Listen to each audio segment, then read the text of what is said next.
Hey guys, I hope you guys will enjoy this video, but before the video starts, I just want to show you guys this horrible statistic. Morty, we gotta subscribe to Hand Toasty, Morty. Now, don't feel pressured, but it really helps out the channel. Anyway, I'll let you guys get back to the video. Now, for those who don't know, the corpse carrier is this horrid cosmetic right here. Valve recently released a fix for this cosmetic, making it Halloween restricted.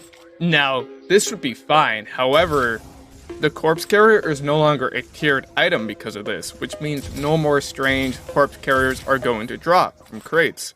So there is approximately 511 of them in existence. No more will be created. Now we need to figure out how much this item is actually going to be worth.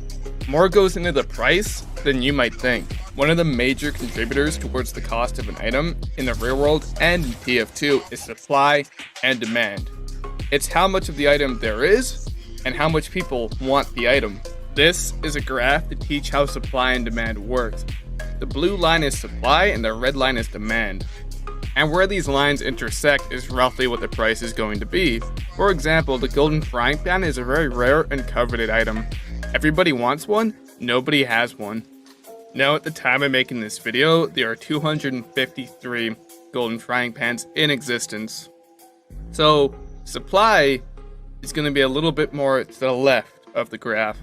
And since demand for this item is extremely high, demand is going to be a lot higher on the graph. Now I don't have a degree in economics, but this is the basics for how a market price is obtained. Now the lines intersect at the top of the graph, and this creates a large increase in price, which is why the golden frying pan is worth 2,500 keys to almost 3,000 keys.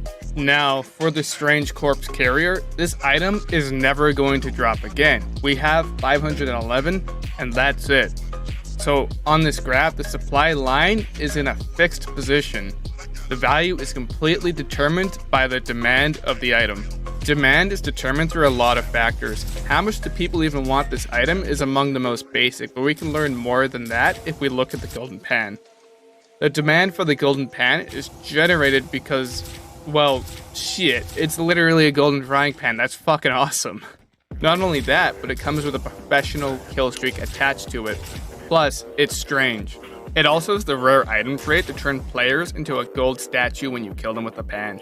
A trait only shared by the golden wrench, which is unobtainable now, and the Saxy, which might as well be written off as unattainable, which is really sad, but it is what it is.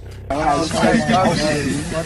is what it is. It is what it is. The frying pan is also a staple of meme culture in Valve games. Coming from Left 4 Dead 2 as a melee weapon, any player who had that game in the library got a frying pan the next time they launched TF2. The sound of the frying pan is also just a meme. Groups of skunks have been bullying Hoovies with their pans since TF2 was just a young game.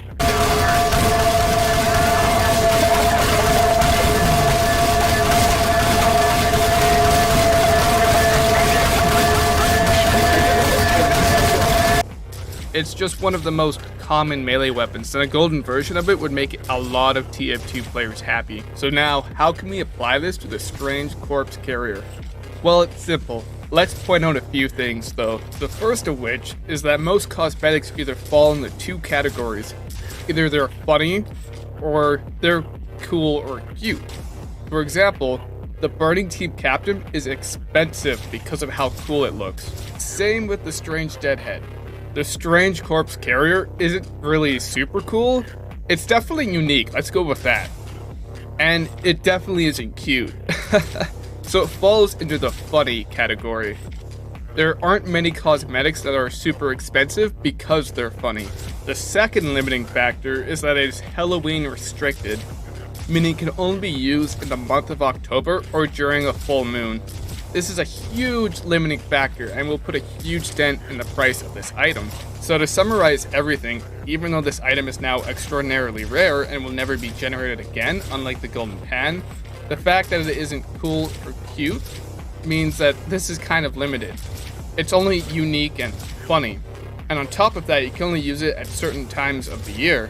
And now for what I believe this item should be worth. Now, it should only be around 50 to 80 big ones. I wouldn't be surprised if this item goes up in value later in TF2's lifespan, because normally items go down in value as more of them are created and the demand goes down. In the long term, supply will be affected as well, as they find their place in inventories of players who want to keep them or collectors, so price will go up over time. But remember, price only matters when the customer would actually pay the price. So don't worry, we all have control over the price of this item. Hey guys, if you enjoyed the video, consider subscribing, and maybe drop a like down below. And to what I said in the video, I don't know if this is actually what's going to happen, but given my knowledge base and what I've seen happen in the past, this is a pretty good prediction.